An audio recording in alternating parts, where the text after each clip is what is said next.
Meu nome é João Batista Alves Monteiro, aluno do curso de música da UERN, do Polo do Patu.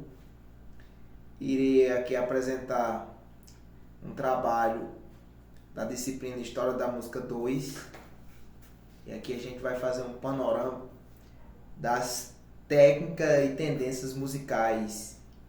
E a tendência que eu vou tratar aqui é o nacionalismo. O nacionalismo, uma tendência do século XX, né? E a música do século XX, ela tinha as suas representações conscientes no estilo musical do romantismo. Constituiu uma ampla trajetória e experiência tentativa, às vezes totalmente contraditória, entre si, por parte dos compositores, para encontrar uma completa ruptura, né? E aí, os começaram a tentar mudar isso, aonde eles começaram, se opuseram ao sistema e às regras acadêmicas e aspiravam às novas, fascinantes, inusitadas tendências técnicas, buscando além disso a criação de novas sonoridades. Por isso que eles buscavam essa nova tendência, né? Partindo no século XX, né? E aí a gente vê algumas características, como por exemplo as características do nacionalismo. Uma delas, a gente pode citar a incorporação dos elementos folclóricos, que estaria no uso da melodia, do ritmo, nas escalas, né? Que eram características de músicas tradicionais de uma determinada região.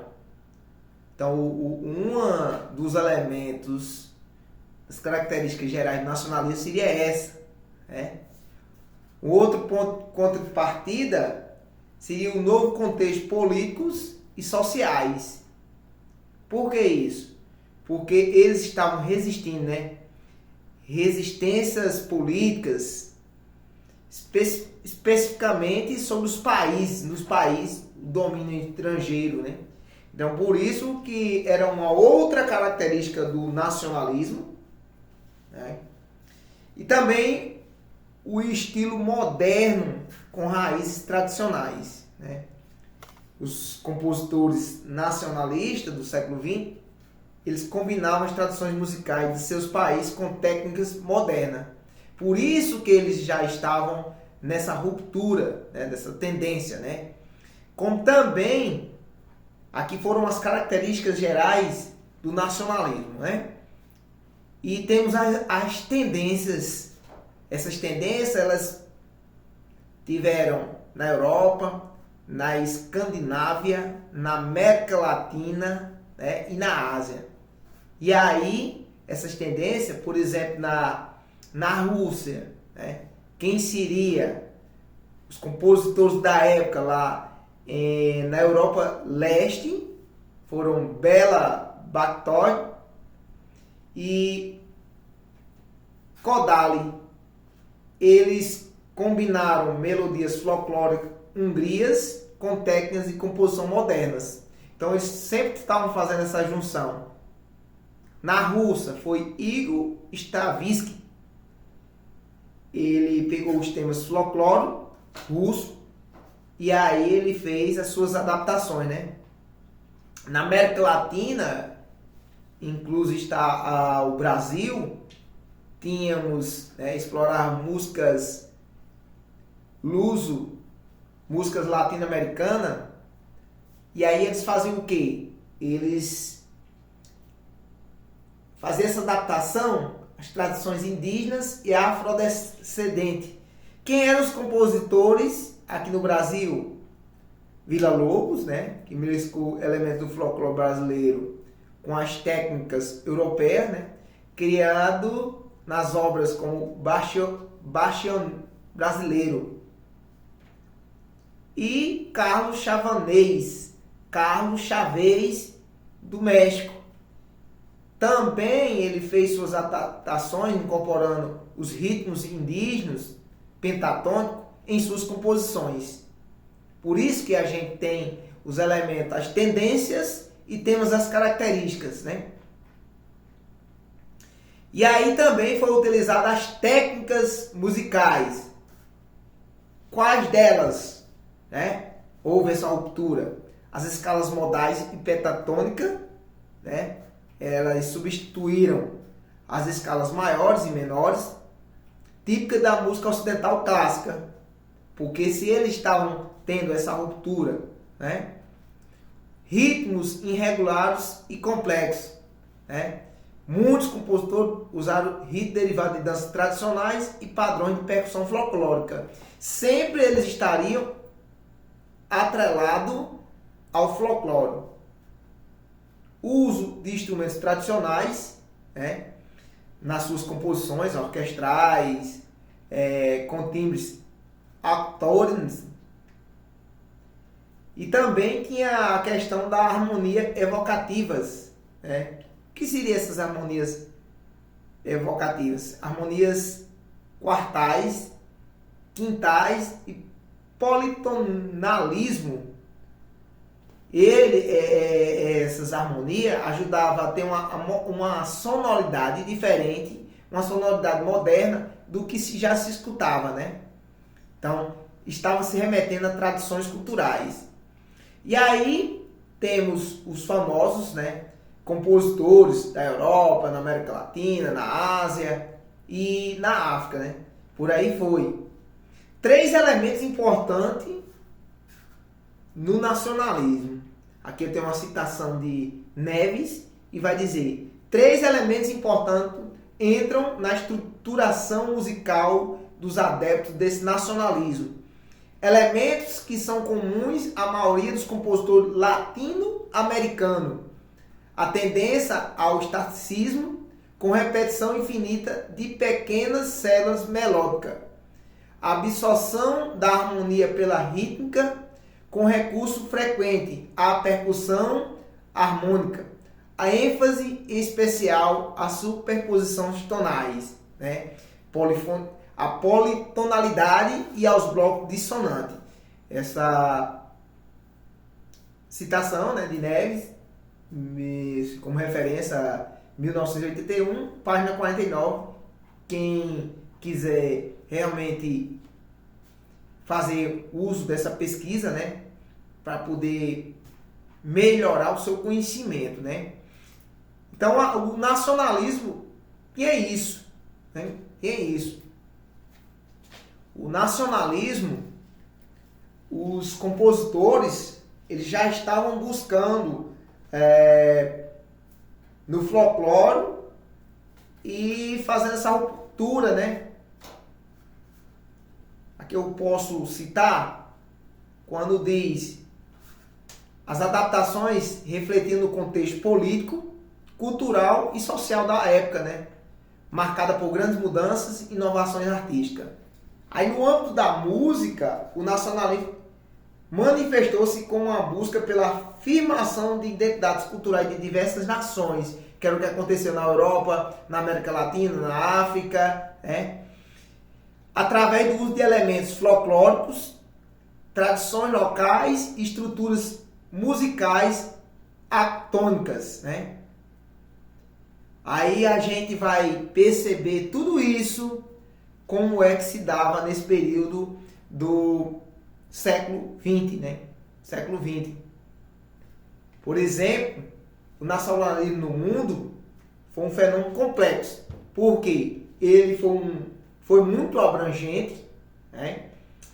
E aí cada região, país, tinha suas peculiaridades, né? Por exemplo, nós temos no século XX, século XIX, na verdade, Wagner e Verdi, né?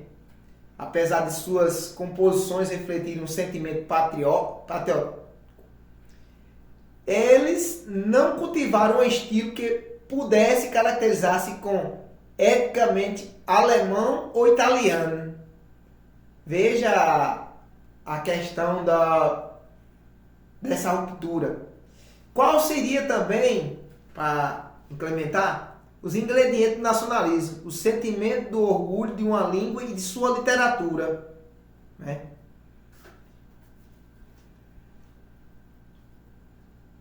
E as perspectivas, né? Perspectiva.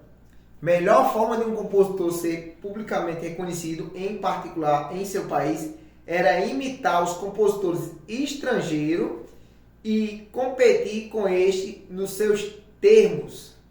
Então, não se tinha esse espaço, muitas vezes, sempre copiava, né, o romantismo, o classicismo e por aí vem. Somente no final do século XIX para o século XX, que os compositores vão mudando e vão empregando novas técnicas, né, daquela determinada região e vão fazendo suas composições. O que é que diz Grote Palisca, 1995? Esses produtos tinham mais chance de aceitação internacionalmente, porém faltava ali uma identidade étnica. Uma identidade étnica. Por quê? Eu digo que as composições de muitos compositores, cantores, na época, eles trabalhavam com características de outras regiões e a sua ficava, eu digo que sem aquela nacionalidade. É como se ele estivesse tomando de emprestado, né? O desenvolvimento dessas caracterização facilitava-se pelo uso do folclore nacional ou pela sua reprodução em novas composições. Veja que isso não era só no Brasil, era em todo o mundo, né? Na Europa, na Ásia, na Rússia.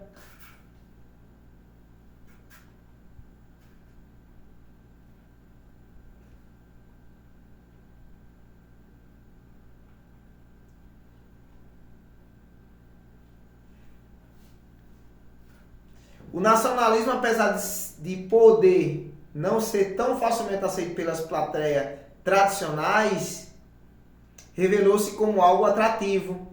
Esses tradicionais é o que já vinha antes, porque se já vem com aquela identidade, alguém vai achar ruim quando o compositor passa a inovar, ter um outro olhar na música, né?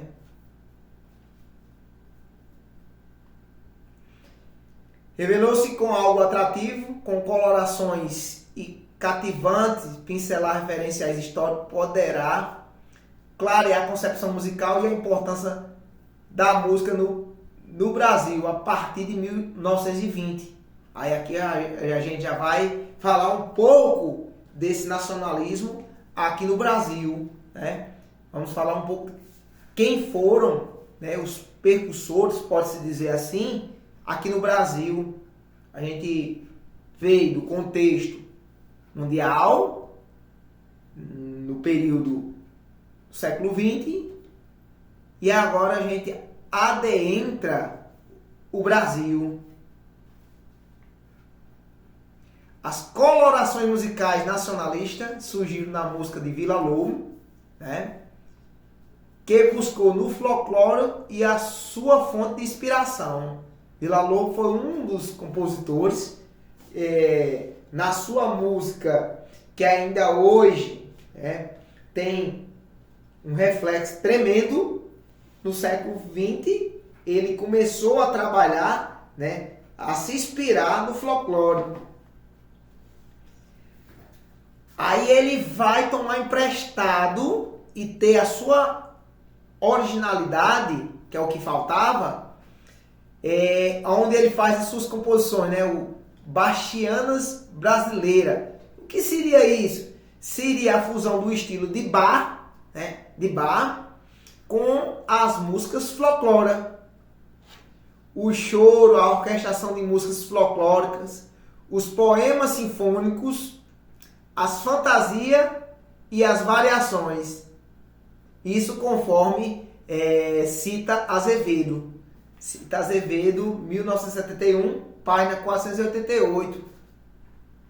Né?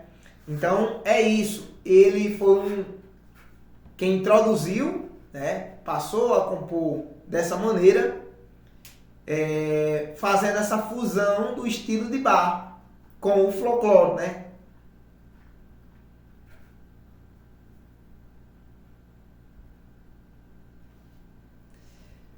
Aí como é que ele conseguiu adepto, de que maneira ele consegue disseminar, né? Aí a gente vai ver ali em Mário de Andrade, né?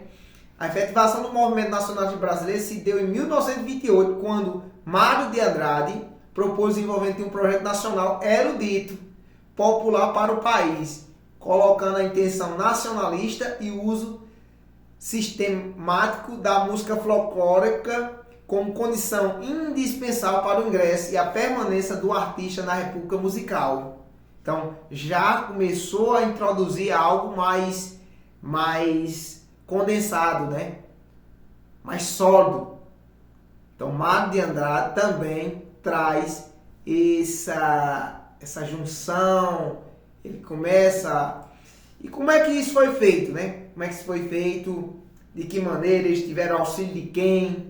Quem é que apoiou nesse momento, né? Aí vem lá.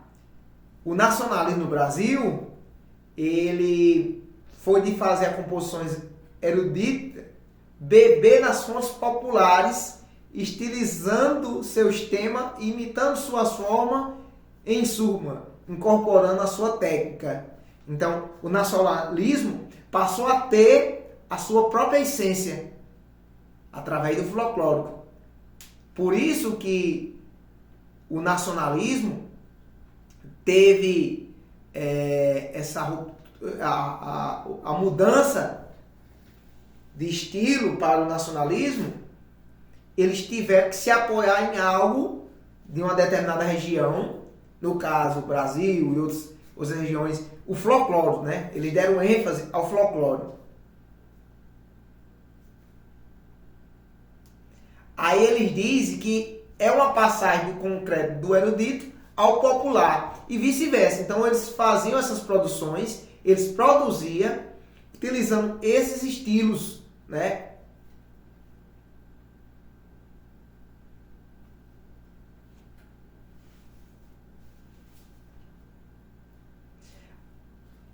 Aí agora vem essa questão do apoio.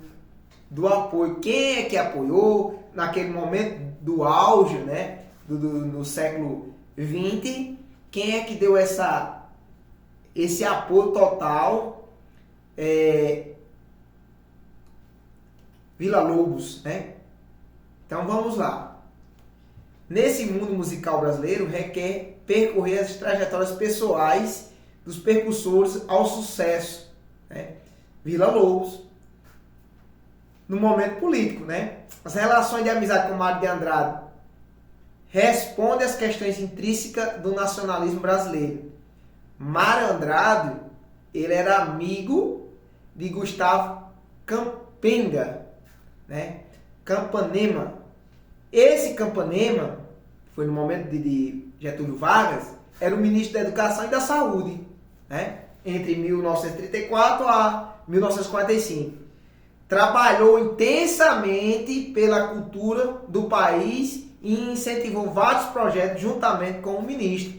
Então teve a junção de Villa-Lobos, de Mário de Andrade, que teve o apoio nesse momento, né, do ministro da Educação e Saúde. Mário de Andrade era um dos partidários do modernismo, considerando como uma retomada das raízes da nacionalidade brasileira que permitisse uma superação do artificialismo e o formalismo da cultura erudita, superficial e emprosada, né? Costa, 1984.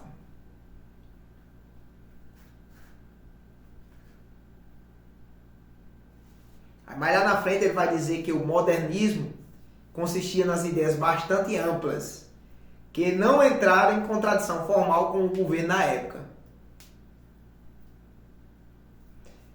O contato entre Mário de Andrade e o ministro resumia-se em busca pelo envolvimento entre o folclore e a arte. Eles queriam, a todo custo, né, estar sempre ligado à junção na arte, também tendo essa questão do folclore, né?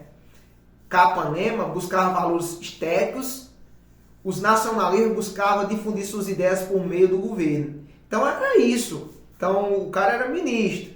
Então chegou os músicos, né? Os compositores da época, renomado Villa-Lobos, Mário de Andrade. E aí eles tiveram esse apoio do ministro que queria difundir, divulgar esses ideais, né? Aí mais lá na frente, onde a gente vai perceber a solução platônica para a questão da cultura frente ao avanço crescente da indústria cultural. Não deixava de ser um momento de eclodir, surgimento, a evolução da cultura no país de forma mais forte, né, com características nacionalistas. Mas essas características estavam apoiadas em quê? No folclore. Eles deixavam de ter esse suporte, digamos assim, de maior intensidade das músicas eruditas e se apoiava no nacionalismo brasileiro.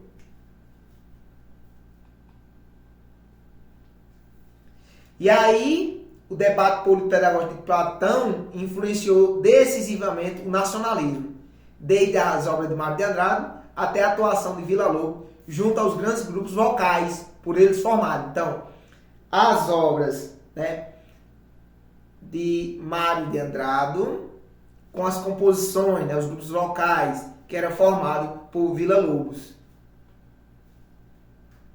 E perspectiva platônica que Villa-Lobos seguiu era a difusão dos ideais nacionalistas por meio da educação musical, que também formava os indivíduos cívica, moralmente, conjugando o belo. O que seria o belo para ele? A estética, né? Com o bom, a moral e a ética. Então ele tinha essa junção, ele tinha essa maneira de preconizar, de falar, como é que eles queriam seguir, né, com essa perspectiva platônica, uma proposta de Villa-Lobos, né? Nesse momento, consequentemente, eles estariam no ideal de realmente disseminar uma cultura musical, né, em cima de quem? Da formação do indivíduo, musicalmente falando, né? Então isso iria trazer o quê? Uma formação cívica, porque quando as características daquela região, no caso daqui, que eles empregaram o folclore, de alguma maneira eles estavam realmente embasados com algo muito forte aqui no nosso país, no Brasil, né? No aspecto cultural, né? No aspecto cultural, o que é que a gente destaca? O nacionalismo brasileiro nunca passou de um esforço de modernização dos parâmetros, segundo os quais o Brasil seria modelado à imagem e semelhança dos países envolvidos. Foi menos um movimento de independência cultural e mais um processo de adaptação. O que importava não era a expressão nacional, mas a adaptação desta àquela aceita com o qual nos países envolvidos. Então, era um avanço para se discutir, para se trabalhar o nacionalismo, para se trabalhar uma característica dentro da cultura, né, com a junção de outras, mas que não deixasse de lado o folclore. O folclore foi o ponto forte, culminante. Então, para ter as suas próprias características, né? 3 movimentos, né, que ocorreram simultaneamente no cenário musical brasileiro, né? Esses movimentos foi a atuação do Villa-Lobos. O movimento nacionalista, a divulgação da música brasileira no exterior e o desenvolvimento da educação musical em diversos níveis de sistema educacional. Então, Villa-Lobos, ele foi o precursor, ele que alimentou, né, nas escolas a música. Tudo isso foram características, foram movimentos de grande volume no nosso país. Essa eclosão, alavancando esses movimentos, né, esses três que a gente citou, né? Então isso foi muito importante para esse momento no Brasil, né? O movimento nacionalista, guiado pela busca de uma música erudita verdadeiramente brasileira, encontrou em Villa-Lobos um grande representante. Sua música era e ainda é hoje conhecida internacionalmente pelo ritmo e pelas inspirações do folclore nacional. Então, as suas composições vai ter o quê? Traços, né? Prioritariamente do folclore, o folclore brasileiro, né? Por isso que faz sucesso. A atuação do Villa-Lobos no nacionalismo pode ser relacionada a outras atividades desenvolvidas pelo maestro, a difusão da música brasileira no exterior e a educação musical. A educação musical, idealizada por Villa-Lobos, ligava-se fortemente ao ideário nacionalista, por ser guiada pelas ideias de divulgação da música brasileira e a formação cultural da sociedade. Era isso que ele prezava. O Villa-Lobos, ele prezava muito essa educação musical aos indivíduos que se formavam, né, intelectualmente, cercando eles desse conhecimento, e isso era um reflexo no estrangeiro, nos países, em outras regiões, né?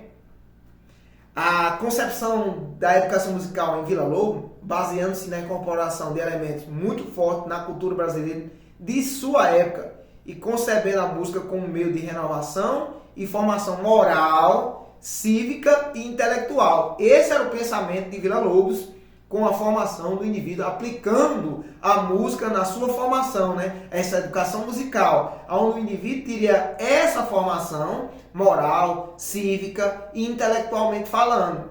Tinha também o papel de legitimação e difusão de ideologia de quem a patrocinava, o governo Getúlio Vargas.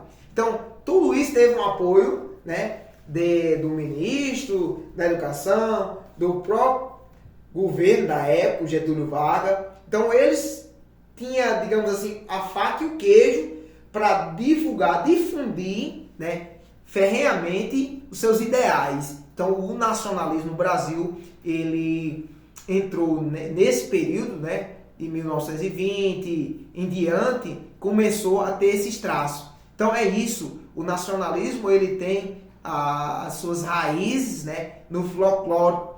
Isso é muito importante naquela determinada região.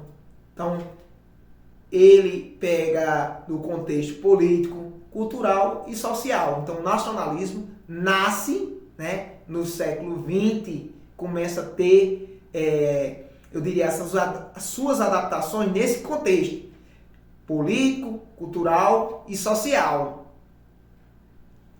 Essa é mais uma apresentação, né, desse seminário com essa tendência, né, e as técnicas musicais, a tendência, o movimento nacionalista.